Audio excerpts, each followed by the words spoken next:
오늘 중국 본토와 홍콩 시장은 표면적인 지수 등락 너머에서 자금의 성격과 방향이 뚜렷하게 변화하고 있음을 보여준 하루였습니다.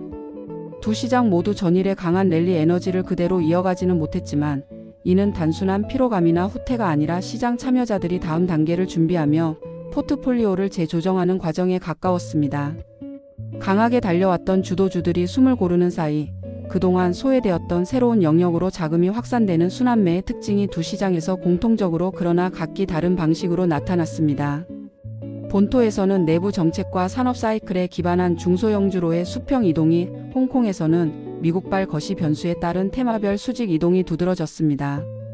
시장의 심리가 무엇이든 오를 것이라는 막연한 낙관론에서 오를 만한 이유가 있는 것을 선별하려는 이성적인 분석 단계로 넘어가고 있음을 명확히 보여준 것입니다.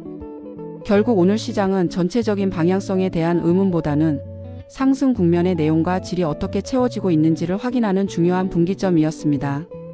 본토 시장의 흐름은 고저 전환이라는 한 단어로 요약할 수 있습니다. 상해와 창업한 지수가 동반 하락하고 심천성분 지수만 소폭 상승으로 마감한 것에서 알 수 있듯 시장의 힘은 그동안 랠리를 이끌었던 대형 기술주에서 상대적으로 덜 오른 중소형주로 명확하게 이동했습니다. 거래대금이 전일 대비 4천억 위안 이상 줄었지만 여전히 2.6조 위안이라는 높은 수준을 유지했다는 점은 시장의 기본 체력이나 매수 심리가 꺾인 것이 아님을 방증합니다. 자금이 시장에서 이탈한 것이 아니라 시장 안에서 새로운 투자 대상을 찾아 빠르게 자리를 옮긴 것입니다. 이 정도의 거래대금은 최근 몇 달간의 평균을 크게 웃도는 수준으로 이는 시장에 유입된 자금이 단기 차익 실현 후 떠나는 것이 아니라 다음 투자 기회를 모색하며 머물러 있다는 자금의 체류성을 증명합니다. 이는 시장의 하방 경직성을 담보하는 매우 중요한 신호입니다. 특히 인공지능과 반도체 관련 대형주들이 일제히 조정을 받으면서 차익 실현 매물이 나왔고 그 자금은 소비 전자, 게임, 소프트웨어 개발과 같은 분야로 흘러 들어갔습니다. 이는 단기 급등으로 밸류에이션 부담이 커진 선도주와 아직 상승 여력이 남은 후발주 사이의 자연스러운 키 맞추기 과정입니다. 과열을 시키고 상승의 저변을 넓히는 건강한 조정으로 해석하는 것이 합리적입니다. 하나의 테마가 시장 전체를 끌고 가는 외발 자전거 장세가 아니라 여러 섹터가 번갈아 가며 힘을 보태는 다액 구조로 전환되고 있다는 긍정적인 신호이기도 합니다. 이러한 순환매는 시장의 생명력을 길게 유지하는 데 필수적인 요소이며 특정 섹터의 거품이 시장 전체의 리스크로 전이되는 것을 막아주는 완충장치 역할을 합니다. 이러한 본토 내부의 순환 흐름은 구체적인 정책 및 산업 이벤트와 맞물려 더욱 강화되었습니다. 예를 들어 국산 운영체제 관련 종목들이 강세를 보였는데 이는 마침 새로운 버전의 은하 기린 시스템 발표와 시기적으로 일치했습니다. 이 시스템이 이미 금융, 에너지, 의료 등 국가 핵심 산업에서 사용되고 있다는 사실은 이것이 단순한 테마를 넘어 국가 차원의 기술 자립 및 국산화라는 거대한 정책 방향성과 연결되어 있음을 시사합니다. 투자자들은 미중 기술 갈등 속에서 외부 변수에 흔들리지 않는 확실한 내수 시장과 정책적 지원을 등에 업은 기업들에게서 안정적인 성장 스토리를 찾고 있는 것입니다. 또한 국가에너지국이 중국이 세계 최대 규모의 전기차 충전 네트워크를 구축했다고 발표한 건 역시 중요한 맥락을 제공합니다. 이는 단기적인 인프라 확충의 의미를 넘어 전기차, 배터리, 신재생에너지 전력망으로 이어지는 거대한 산업 생태계의 뼈대가 더욱 견고해지고 있음을 의미하며 장기적인 자금 배치의 명분을 제공합니다. 즉, 본토 시장의 자금 이동은 뜬구름 잡는 테마 편승이 아니라 실질적인 정책 지원과 산업 성장성을 기반으로 움직이고 있었습니다. 반면 홍콩 시장은 어제의 강한 랠리 이후 숨고르기에 들어갔지만 그 내용은 본토와는 사뭇 달랐습니다. 지수는 전반적으로 조정을 받았고 특히 항생과 국가지수는 오후 들어 낙폭을 키웠습니다. 이러한 하락의 배경에는 본토와 마찬가지로 단기 급등에 따른 피로감도 있었지만 더 큰 영향을 미친 것은 외부 변수와 개별 기업의 실적 전망이었습니다.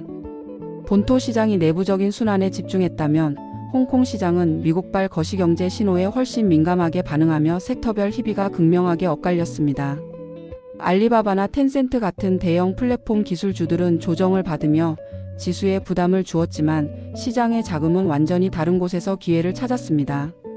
이는 홍콩 달러가 미국 달러에 연동되어 있어 연준의 통화 정책에 직접적인 영향을 받는 구조적 특성 때문이며 글로벌 자금의 입출입이 시장 분위기를 좌우하는 핵심 변수임을 다시 한번 확인시켜 주었습니다. 홍콩 시장에서 가장 두드러진 움직임은 금 관련주와 카지노 그리고 일부 애플 관련주에서 나타났습니다. 금 관련주의 급등은 전적으로 파월 연준 의장의 잭슨홀 연설에서 비롯되었습니다. 그가 고용시장의 하방 리스크를 언급하며 사실상 9월 금리 인하 가능성을 강력하게 시사하자 달러 약세와 금 가격 상승에 대한 기대감이 시장을 덮쳤습니다. 이는 불확실한 환경 속에서 안전자산 및 해지 수단으로서 금의 매력을 부각시켰고 관련 기업들의 주가를 일제히 밀어 올렸습니다. 동시에 리오프닝의 대표 수혜주인 카지노 섹터 역시 강세를 보였는데 이는 마카오의 8월 일평균 총 매출 데이터가 예상을 뛰어넘는 호조를 보이고 있다는 분석 보고서가 뒷받침되었습니다. 팬데믹 이후 최고치를 경신하는 수준의 실물 데이터는 여름 성수기 수요가 견조하게 이어지고 있음을 증명하며 투자 심리를 자극했습니다. 이처럼 홍콩 시장의 자금은 본토의 정책 테마보다는 미국 금리라는 글로벌 매크로 변수와 실제 데이터로 확인되는 경기 회복 모멘텀이라는 두 개의 축을 따라 움직였습니다. 두 시장의 기술주 내부에서도 흥미로운 차별화가 관찰되었습니다. 본토에서는 AI 칩과 같은 하드웨어 대장주들이 조정을 받는 동안 소프트웨어 개발이나 소비 전자 쪽이 부각되었습니다. 반면 홍콩에서는 대형 인터넷 플랫폼들이 쉬어가는 동안 아이폰의 대대적인 외형 변화를 포함한 3년 주기 혁신 사이클이 다가오고 있다는 보도에 힘입어 애플 관련 부품주들이 강세를 보였습니다. 이는 같은 기술 섹터라 하더라도 본토는 국산화와 내수 소프트웨어 생태계라는 국가 전략에 홍콩은 글로벌 공급망과 신제품 출시라는 글로벌 수요에 더 민감하게 반응하는 시장의 구조적 특성을 잘 보여줍니다. 투자자들이 어디에 초점을 맞추고 있는지가 명확히 드러나는 대목입니다. 물론 두 시장 모두 단기적인 기술적 부담감은 공통적으로 안고 있습니다. 본토 시장은 상해 종합지수 기준으로 3,900선에서 4,000선 구간에 상당한 매물대가 존재하며 이 구간을 돌파하기 위해서는 추가적인 에너지와 시간이 필요하다는 분석이 지배적입니다. 홍콩 역시 최근 두 달간의 성과가 본토 대비 부진했던 만큼 추세적인 상승을 위해서는 더 확실한 모멘텀, 특히 기업 이익의 개선이 확인되어야 한다는 목소리가 높습니다. 제약바이오 섹터가 민 정책 불확실성으로 인해 홍콩에서 약세를 보인 것처럼 개별 섹터의 리스크 요인 역시 시장의 발목을 잡을 수 있습니다. 이러한 상황에 대해 증권사들은 대체로 일치된 견해를 보이고 있습니다. 본토 시장에 대해서는 현재의 조정이 과열을 시키는 건강한 과정이며 급격한 랠리보다는 완만한 상승 장세로 나아가는 과정의 일부라고 평가합니다. 특히 이번 상승이 개인 투자자의 단기적인 투기 자금이 아닌 산업 트렌드와 실적을 중시하는 기관 성격의 스마트 머니에 의해 주도되었다는 분석은 향후 시장의 방향성을 예측하는 데 중요한 단서를 제공합니다. 이는 유동성 자체의 양보다는 유동성의 질과 방향이 더 중요해졌음을 의미하며 앞으로 어떤 산업이 새롭게 기관의 포트폴리오에 편입될 것인지가 시장의 주도권을 결정할 것임을 시사합니다. 홍콩 시장에 대한 분석은 조금 더 복합적입니다. 미국의 금리 인하 기대감이 높아지면서 연초 이후 벌어졌던 본토 A주와의 성과 격차가 상당 부분 해소되었고 이제 두 시장은 비슷한 출발선에 서게 되었다는 인식이 확산되고 있습니다. 이 시점부터는 거시적인 유동성 환경보다는 각 기업의 이익 성장성이 주가 차별화의 핵심 동력이 될 것이라는 전망이 힘을 얻고 있습니다. 즉 유동성이라는 파도가 모든 배를 띄워주던 시기가 지나고 이제는 튼튼한 엔진을 가진 배만이 앞으로 나아갈 수 있는 국면으로 접어들고 있다는 의미입니다. 다만 홍콩 시장의 구조가 과거와 달라졌다는 점을 유념해야 합니다. 외국인 자금의 영향력이 여전히 중요하지만 이제는 본토에서 유입되는 남양 자금이 전체 거래의 상당 부분을 차지하며 시장의 방향을 결정하는 핵심 변수가 되었습니다.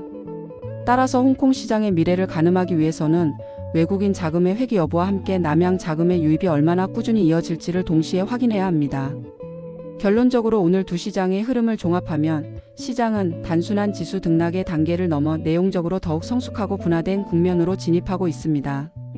본토 시장은 강력한 정책 의지를 바탕으로 기술 자립과 내수 소비라는 큰 틀 안에서 AI와 반도체에 집중되었던 에너지를 중소형주와 다른 소프트웨어, 소비재 분야로 확산시키며 상승의 기반을 다지고 있습니다. 홍콩 시장은 글로벌 유동성 변화라는 순풍을 맞이하면서도 그 수혜가 무차별적으로 퍼지기보다는 금리, 실물 데이터, 신제품 사이클 등 명확한 논리를 가진 섹터에 선별적으로 집중되는 모습을 보였습니다. 따라서 지금 투자자에게 중요한 것은 하루하루의 지수 변동에 일희일비하는 것이 아니라 두 시장 내부에서 일어나고 있는 자금 이동의 논리와 방향성을 읽어내는 것입니다. 본토에서는 국가 정책이 밀어주는 구조적 성장 스토리를 가진 분야가 어디인지, 홍콩에서는 거시 환경 변화에 수혜를 입으면서 동시에 실적 개선이 가시화되는 분야가 어디인지를 판별하는 능력이 그 어느 때보다 중요해졌습니다.